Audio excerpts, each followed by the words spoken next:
하겠습니다. 구약성경 1288페이지 요나 2장 5절에서 10절까지 말씀 한 절씩 교독하도록 하겠습니다. 물이 나를 영원까지 둘러싸우며 기쁨이 나를 에워싸고 바다풀이 내 머리를 감쌌나이다. 내가 산의 뿌리까지 내려갔사오며 땅이 그 밑장으로 나를 오래도록 막았사오나 나의 하나님 여호와여 주께서 내 생명을 구덩이에서 건지셨나이다. 내 영혼이 내 속에서 피곤할 때에 내가 여호와를 생각하였더니 내 기도가 주께 이르러 싸우며 주의 성전에 미쳤나이다. 거짓되고 헛된 것을 숭상하는 모든 자는 자기에게 베푸신 은혜를 버렸사오나 나는 감사하는 목소리로 주께 제사를 드리며 나의 소원을 주께 갚겠나이다. 구원은 여호와께 속한나이다 하니라. 여호와께서 그 물고기에게 말씀하시매 요나를 육지에 토하니라. 아멘. 할렐루야. 아멘. 우리 옆에 분들 또 앞에 분들과 서로 축복하며 감사하도록 하겠습니다. 빛이 있으라. 빛이 있으라. 빛이 있으라. 함께 하신 우리 모두에게 예수 그리스도의 복음의 생명의 빛이 가득 되시기를 간절히 축원합니다. 아멘. 오늘은 추수감사절입니다. 추수감사절로 드리는 우리 마음 가운데 하나님의 사랑과 은혜가 가득 넘치고 또 하나님께 감사하는 마음이 더 흘러넘치시기를 간절히 소망합니다.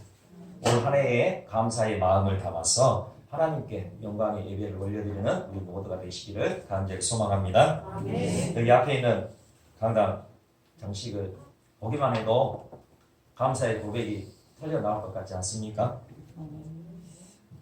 요즘에 주간으로 수고들 하셔가지고 이렇게 풍성하고 아름다운 강당 장식이 되어져서 참 감사한데요. 비록 우리가 농사를 짓지는 않죠. 우리가 이렇게 시골에서 살지 않고 도시에 살다 보면 농사를 짓지 않아도 감사할 수 있는 것. 올 한 해의 모든 삶을 돌봐 주신 분이 하나님이심을 믿기에 감사할 수 있는 거죠. 또한 우리가 올 한 해를 살아가는 동안 비록 풍성한 삶을 살아가지 못했을지라도 여전히 우리를 사랑하시는 하나님이 우리와 함께 하시고 그 하나님이 우리의 소망이 되시기에 감사할 수 있음을 고백하는 우리 모두가 되시기를 간절히 소망합니다. 아멘. 미국의 로버트 에먼스 교수님과 마이클 맥컬로프 교수 이 두 분이 감사하는 태도가 사람에게 어떤 영향을 미치는가에 대해 실험을 한 적이 있었습니다. 이 실험 그룹을 세 그룹으로 나누어서 이렇게 하게 했습니다. 세 가지의 말과 행동에 집중할 수 있도록 그렇게 실험을 했는데 첫 번째 그룹에는 기분 나쁜 일과 말을 하도록, 그리고 두 번째 그룹에는 감사한 일과 말을 하도록, 그리고 세 번째 그룹에는 일상적인 말과 일을 하도록 그렇게 실험을 하였다는 거죠. 일주일간의 짧은 실험이었습니다. 그런데 이 짧은 실험에 참여한 세 그룹 중에 감사하는 일 그리고 감사하는 말에 집중한 두 번째 그룹이 가장 행복해했다는 실험 결과가 나타났습니다. 이 실험을 시행한 이 두 교수님은 여기서 멈추지 않고 이 감사한 일 그리고 감사하는 말에 집중했던 이 그룹을 대상으로 1년간 계속해서 실험하고 조사를 하였는데요. 그 결과를 보면 이렇게 감사에 집중한 사람들의 삶의 태도가 긍정적으로 바뀌었다는 거죠. 그리고 스트레스를 적게 받고 그리고 좌절과 낙심도 적게 겪었으며 어려움이 일어나더라도 쉽게 극복하는 것을 보게 되었다는 것입니다. 감사할 때 나타나는 놀라운 힘을 우리는 일상에서 이렇게 늘 경험할 수 있다는 거죠. 오늘 본문 말씀으로 우리가 돌아와서 지금 요나가 하나님께 기도하고 있는 내용이 오늘 본문의 말씀입니다. 지금 요나는 하나님께 기도를 하고 있는데 요나가 기도하고 있는 장소가 어느 곳입니까? 큰 물고기 뱃속에서 요나가 기도하고 있어요. 우리 일상적인 삶이 아니죠. 이 세상에 큰 물고기 뱃속에서 기도했던 사람은 요나 유일한 한 사람일 것입니다. 우리가 경험할 수도 없고 경험해볼 수도 없고 감히 상상할 수도 없는 참으로 그 상황 속에서 지금 요나는 기도하고 있습니다. 이 큰 물고기가 어떤 분은 향유 고래다, 큰 고래다. 또 어떤 분은 백상아리. 우리 옛날에 그 영화 보셨잖아요. 조스에 나오는 백상아리, 그 상어라 이렇게 해석하는 분들도 계시지만 정확히 어떤 종류인지는 알 수 없어요. 그러나 요나는 지금 이 큰 물고기 뱃속에서 하나님께 엎드려 기도하고 있는 거죠. 지금 요나의 이 상황, 이 요나가 겪고 있는 이 고통과 어려움, 우리가 도무지 상상할 수 없는 극심한 고난입니다. 이 고통이 얼마나 심했으면 요나는 이렇게 하나님 앞에 고백하고 있어요. 5절입니다. 우리 함께 한번 같이 보도록 하겠습니다. 오늘 본문 요나서 2장 5절 말씀 함께 같이 읽겠습니다. 시작. 물이 나를 영혼까지 둘러싸우며 깊음이 나를 에워싸고 바다불이 내 머리를 감싸니라. 아멘. 요나는 바다의 풍랑 속에 빠졌습니다. 그리고 그 바다의 그 극심한 풍랑 속에 빠져있는 자신의 상태를 이렇게 고백하고 있어요. 자신의 영혼이 거센 풍랑에 둘러 덮여 있다. 그렇게 토로하고 있는 거죠. 이것을 볼 때에 하나님을 믿는 사람과 하나님을 믿지 않는 사람의 차이를 보게 됩니다. 하나님을 믿지 않는 사람, 어떤 큰 고난이 닥쳐오면 자신의 육체와 환경에 대한 그 고통에 대해서만 감각적으로 호소하는 것을 보게 됩니다. 그렇지만 하나님을 믿는 사람은 어떻습니까? 하나님을 믿는 사람은 고난이 닥쳐오면 그 자신의 육신의 고통보다 그 환경의 어려움보다 자신의 그 영혼에 더 관심을 가지게 된다는 거예요. 영혼의 고통을 더 호소하게 된다는 것입니다. 고난이 닥쳐올 때에 하나님께서 나와 함께하지 않는 것처럼 그렇게 느껴지는 거죠. 이것은 영혼의 극심한 근심과 고통으로 다가오는 것입니다. 또한 고난 중에 내 영혼이 파멸되어 버리지 않을까 그렇게 근심으로 다가온다는 거죠. 창조 이전의 세계 어땠습니까? 공허와 혼돈과 어둠이 가득한 세상이었죠. 바로 이 창조 이전의 그 세계를 고난 가운데 하나님을 믿는 사람은 그렇게 경험하게 된다는 거예요. 창조 이전의 세계에서 느낄 수 있었던 공허와 혼돈과 그 깊은 어둠이 고난 가운데 다가온다는 것입니다. 깊음이 나를 에워싸고 바다불이 내 머리를 감싸는 것처럼 내 머리를 조여오는 것처럼 영혼의 고통을 경험한다는 거죠.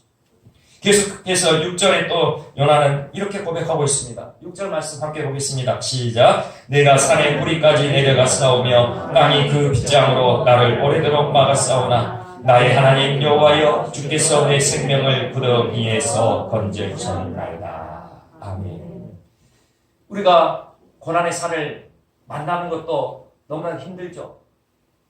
고난의 높은 산을 만났을 때 이 고난의 산을 내가 어떻게 넘어갈 수 있을까? 저 고난의 산을 어떻게 헤쳐갈까? 보는 것만으로도 마음이 딱 무너집니다. 그렇게 버거운데 지금 이 요나의 고백은 무엇입니까? 고난의 산이 요나를 덮어버렸다는 거예요. 고난의 산이 요나를 덮여버리니까 이 요나가 산의 뿌리까지, 산의 깊은 아래까지 그렇게 내려갈 정도의 그 극심한 고통을 지금 느끼고 있다는 거예요. 그리고 그 산뿌리 깊은 곳까지 그렇게 들어갔는데 또 어떻습니까? 땅이 문빗장으로 잠궈버렸다는 거예요.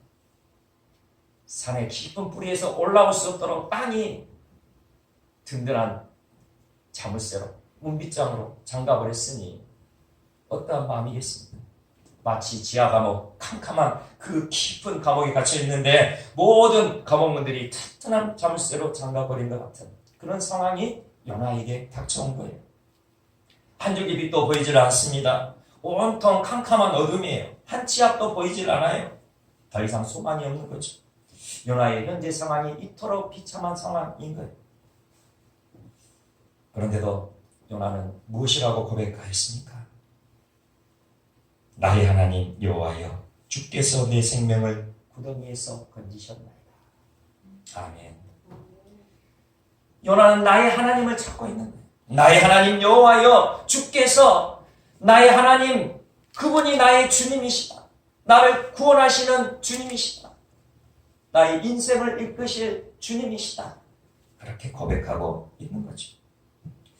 하나님께서 요나 그 자신을 깊은 흑암에서, 산의 뿌리 같은 그 깊은 구덩이에서 건져내셨음을 찬양하고 있어요. 내 생명을 구덩이에서 건지셨나이다. 이것은 지금 단 한 번만 건져내 주신 것에 대한 감사와 찬양이 아님을 우리는 알아야 됩니다. 건지셨나이다. 이 말씀을 히브리 언어로 보게 되면 건지셨나이다. 이 의미가 무슨 의미냐면 지금뿐만 아니라 앞으로도 계속해서 건져 주실 것이라는 믿음이 바로 이 고백에 포함되어 있음을 기억하시기 바랍니다. 내 생명을 구덩이에서 건지셨나이다. 지금 이 극심하고 비참한 이 상황뿐만 아니라 앞으로 나의 인생 가운데 다가올 큰 고난의 그 산까지도 하나님께서 피할 길을 열어주시고 나를 구원해 주실 것이다. 깊은 고난의 구덩이에서 나를 건져 주실 분이 나의 하나님, 나의 주님이시다. 그렇게 고백하고 있는 거죠.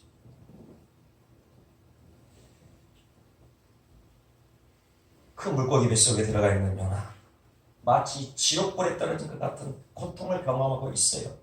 그렇지만 이 고난 속에서 요나는 하나님의 은혜를 기억해 내었던 것입니다. 7절 말씀 또 한번 같이 보도록 하겠습니다. 7절입니다. 시작. 내 영혼이 내 속에서 피곤할 때에 내가 여호와를 생각하였더니 내 기도가 주께 이르렀사오며 주의 성전에 그쳤나이다. 아멘. 내 영혼이 내 속에서 피곤합니다. 얼마나 영혼이 피곤했을까요? 얼마나 고통스러웠을까요? 얼마나 극심한 그 아픔 속에 있었을까요? 그때에 내가 여호와를 생각하였더니. 극심한 고난 중에 계신 분 계십니까? 참을 수 없는 고통 가운데 계신 분이 있으신가요? 나를 사랑하시는 하나님을 생각하시기를 소망합니다. 나를 구원하신 예수 그리스도를 바라볼 수 있기를 간절히 소망합니다. 내가 여호와를 생각하였더니 무엇을 생각했을까요? 지금껏 나에게 은혜를 베푸시고 사랑을 베풀어 주셨던 하나님을 생각하였다는 거죠. 비록 불순종하여서 하나님을 피해 도망가고 있지만 도망가고 있는 그 요나를 끝까지 포기하지 않으시고 찾아오신 하나님, 그 하나님이 은혜의 하나님이요 사랑의 하나님이심을 기억했던 것입니다. 그런데 요나는 하나님께서 자신을 사랑하시는 이유, 하나님께서 그토록 자신을 사랑하셔서 이렇게 찾아오시는 이유, 그것이 자기 자신이 하나님으로부터 사명을 받고 하나님의 선지자로서 위대한 일을 감당하였기 때문이라 그렇게 생각했던 것 같아요. 우리가 처음 요나서 말씀을 시작할 때에 이 요나 선지자 얼마나 위대한 선지자였는지 성경에 기록된 바를 제가 말씀드렸습니다. 그 말씀이 기억나시나요? 기억이 안 나도 괜찮습니까? 기억이 안 나셔야 제가 할 일이 있지 않겠습니까? 지난번에 말씀드린 것을 한번 기억해보는 차원에서 한 번 더 제가 이야기해드리면 이 요나 선지자 얼마나 위대한 선지자이냐, 얼마나 하나님께 귀하게 쓰임받았던 선지자이냐, 열왕기하 14장에서 우리가 그 내용을 찾아볼 수 있어요. 북이스라엘을 여로보암 2세가 다스리고 있을 때에 이방 국가가 침략하는 국가적인 위기를 겪고 있었어요. 이때에 하나님께서는 아미떼의 아들 선지자 요나를 부르시고 말씀해 주셨죠. 그리고 그 하나님께서 말씀하시는 대로 그 하나님의 그 예언의 말씀을 전달했을 때에 여로보암 왕이 그 하나님의 말씀에 순종하였어요.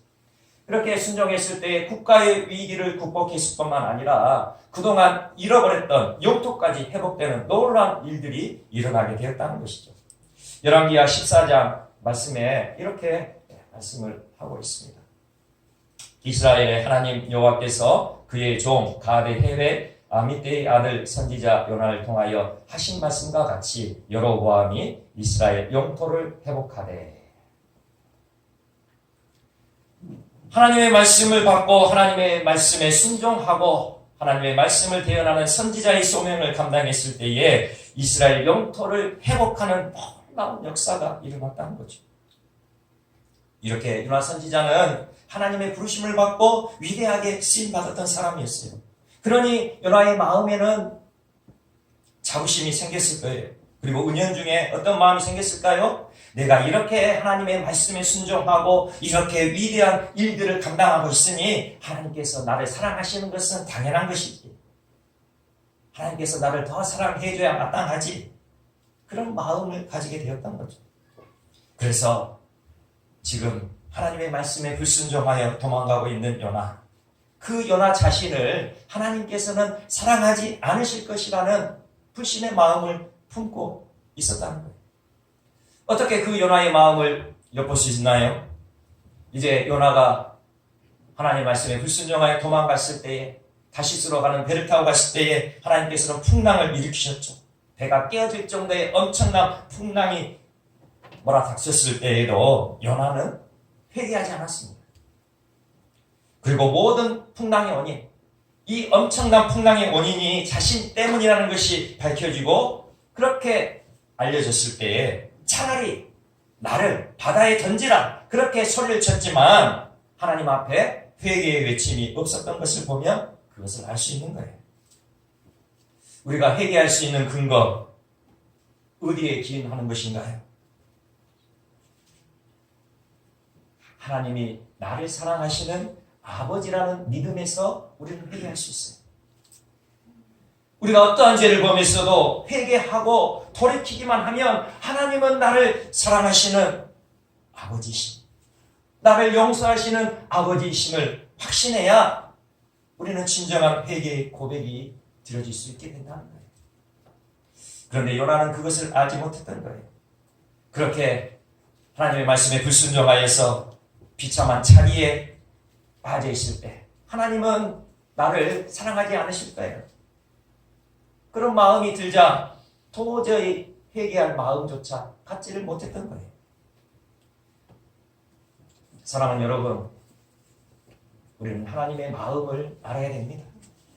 하나님은 우리가 잘나서, 우리가 뛰어나서, 우리가 얼굴이 잘생겨서 사랑하는 분이 아니라는 거죠.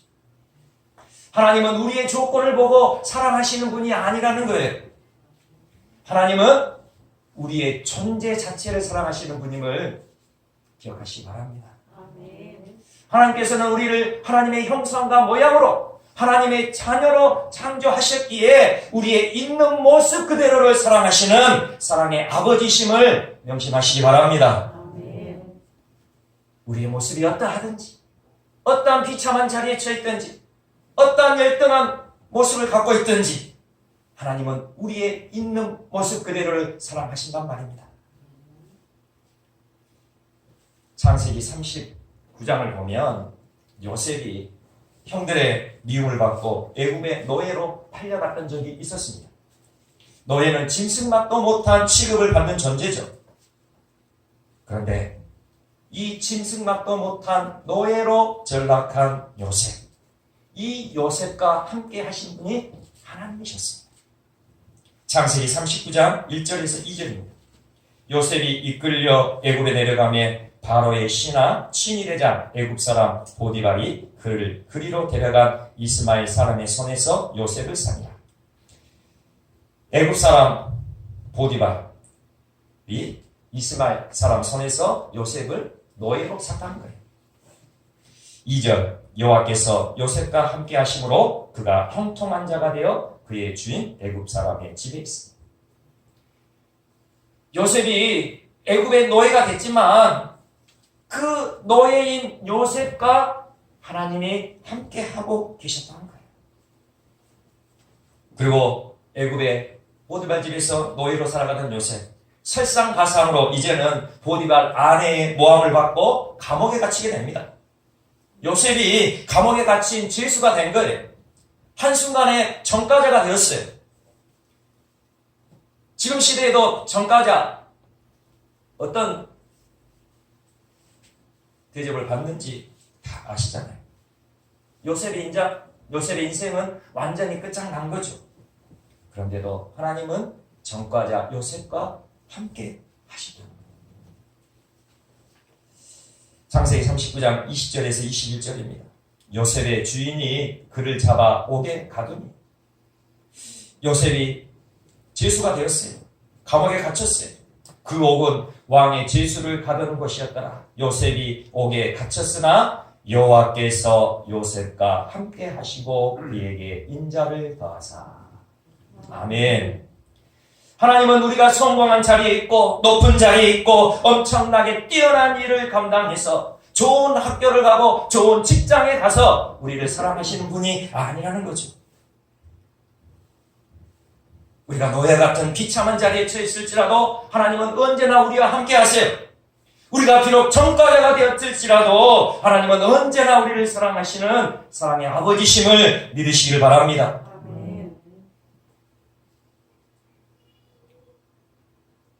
우리가 좋은 대학 가지 못하고 좋은 직장 들어가지 못해도 하나님은 여전히 우리를 사랑하셔서 우리를 형통케 하시는 아버지이심을 명심하시기 바랍니다.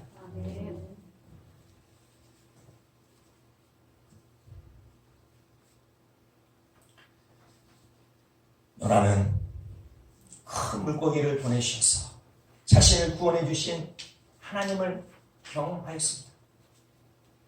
그 자신이 하나님의 말씀에 불순종하여서 참으로 비참한 그 자리에 떨어졌더라도 참으로 하나님 앞에 수치스러운 자가 되었을지라도 하나님께서 함께 하여 주신다는 사실을 알게 된 거예요. 큰 물고기 뱃속에서 숨을 쉬고 있는 자신을 보니 하나님께서 함께 해주신 거예요. 어떻게 큰 물고기 뱃속에서 숨을 쉴 수 있어요? 하나님이 역사하시지 않고 하나님께서 함께 하시지 않고 어떻게 이러한 일들이 일어날 수 있단 말입니까? 아, 내가 하나님 앞에 수치스럽고 부끄러운 자일지라도 하나님은 나와 함께 하시구나. 하나님은 나를 구원하시는 주님이시구나. 분명한 믿음의 고백이 요나에게 터져나온 거죠. 그렇게 하나님의 사랑을 알게 되니, 그렇게 하나님의 은혜를 알게 되니 감사의 목소리가 터져 나오는 겁니다. 8절 9절 우리 함께 또 보겠습니다.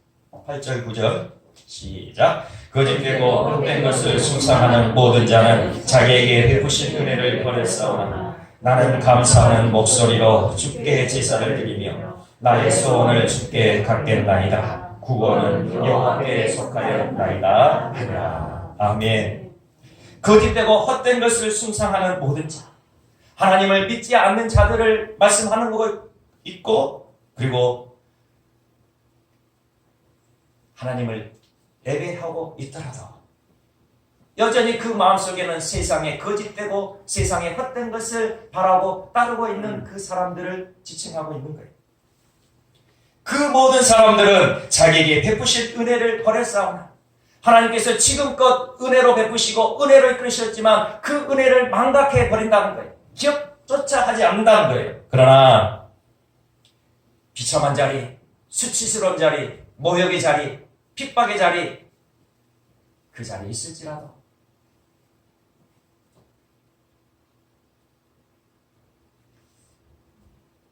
예수 그리스도를 바라보는 사람,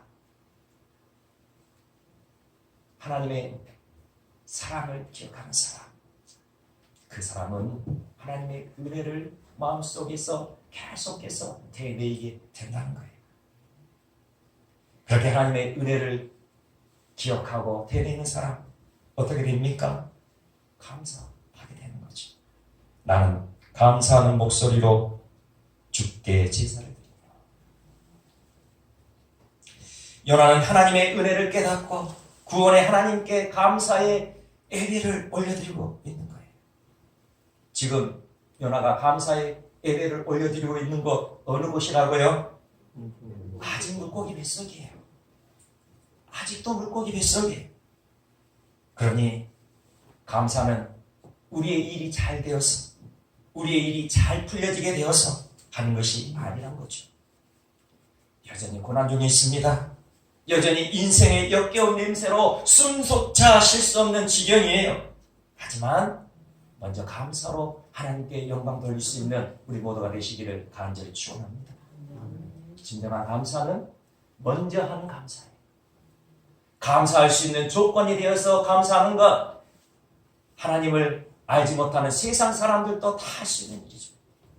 그러나 도무지 감사할 수 없는 조건, 비참한 자리, 수치스러운 자리, 인생의 역겨운 냄새가 진동하여 숨조차 쉴 수 없는, 숨이 턱턱 막히는 그 상황 속에서도 하나님의 은혜를 기억하며 감사할 수 있는 사람, 그 사람이 하나님 앞에 진정한 감사를 올려드리는 사람인 것입니다. 하나님께서 함께 하심을 알고는 있어요. 하나님께서 나를 사랑하고 계신 것도 알고 있어요. 그러나 여전히 나의 삶을 보면 고난의 깊은 터널을 통과하고 있어요.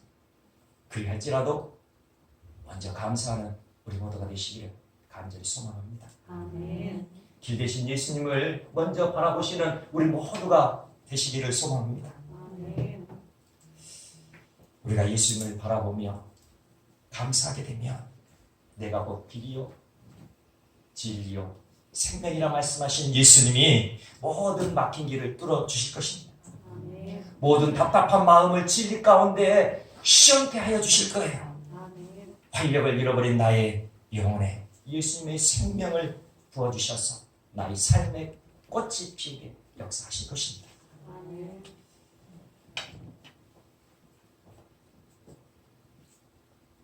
제가 앞부분에 말씀드렸던 로버트 에버스 교수님의 실험에서 감사의 삶을 실천했던 사람들 모습, 그 모습을 이렇게 변화되어졌다라고 그렇게 실험 결과에 나타나고 있습니다. 감사의 삶을 실천했던 사람들에게 나타난 변화, 정말 놀라운 거예요. 매일 무엇에든 감사하는 사람들은 남을 배려하고 즐거운 하루하루를 살아가게 되었다는 거예요. 그리고 감사하는 사람들을 보면 질투를 내거나 신경질을 내는 경우가 적어졌다는 거예요. 그리고 좌절되는, 낙심되는 그런 환경을 만났더라도 그 속에 소망을 품게 되었다는 거죠. 감사하는 사람들의 삶의 태도, 정말 놀라운 변화를 보여줬다고 그래요.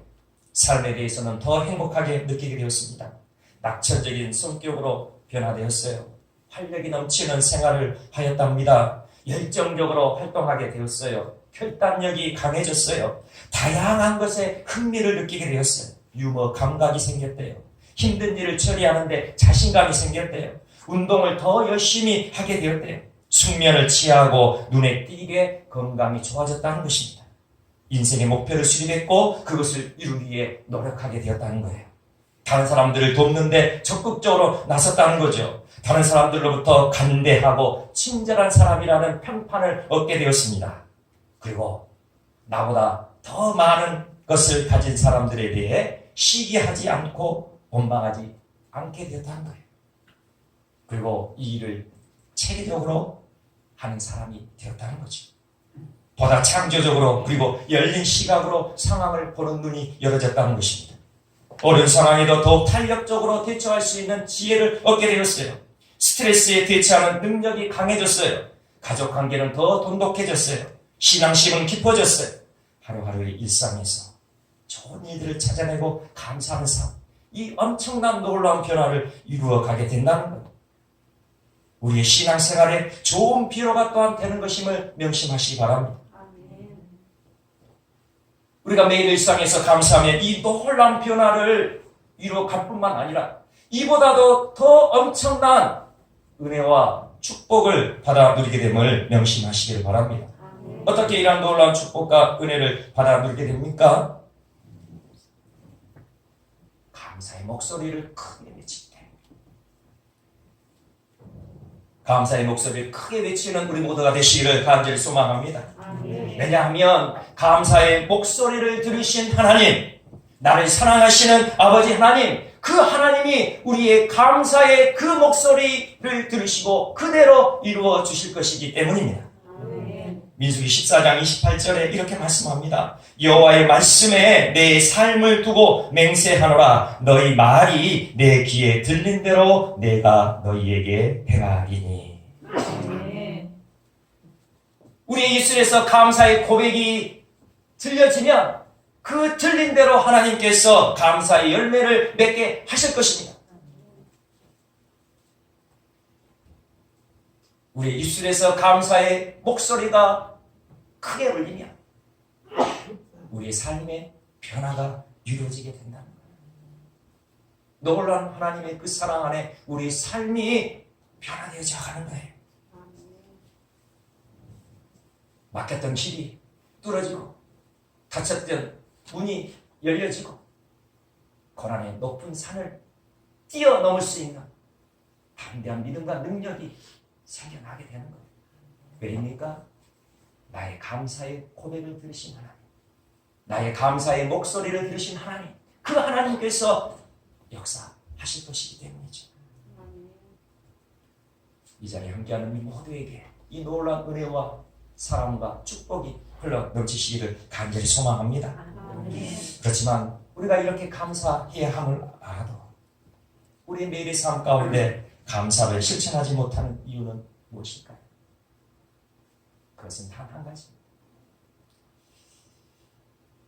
예수님과 함께하는 삶을 살지 못하면 우리가 많은 것을 알고 있어도 모든 것을 알고 있어도 우리의 삶 가운데 실천할 능력을 갖지를 못하는 거예요. 감사해야 하나님께서 역사하시는 거예요. 감사해야 우리의 삶에 놀라운 축복의 변화 이루어질 줄 알아요. 그러나 매일의 삶에 감사하지 못하는 것, 예수님의 생명을 받아 누리지를 못하기 때문입니다. 그러니 우리는 어떻게 합니까? 매일의 순간에 예수님을 바라보는 우리 모두가 되시기를 소망합니다. 매일매일 순간에 예수님과 친밀한 동행을 이루어가시는 우리 모두가 되기를 간절히 소망합니다. 아멘. 예수님이 주시는 생명, 그 생명이 있어야 우리는 매일의 삶 가운데 하나님의 은혜를 기억하고 하나님의 사랑을 기억하고 감사할 수 있는 거예요. 물고기 뱃속에 있을지라도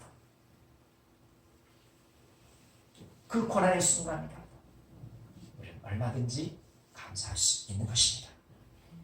이제는 우리 주 예수 그리스도의 은혜와 아버지 하나님의 그 크신 사랑과 성령 하나님의 인도하심이 모든 일에 감사하기를 원하며 먼저 감사하기를 고백하는 믿음의 지체들 가운데 주님께서 영광을 임하시고 축복으로 함께 하시고 은혜로 역사의 것을 이루며 우리 모든 가정과 기업 위에 지금부터 영원까지 함께 하여 주시기를 간절히 축원하옵나이다.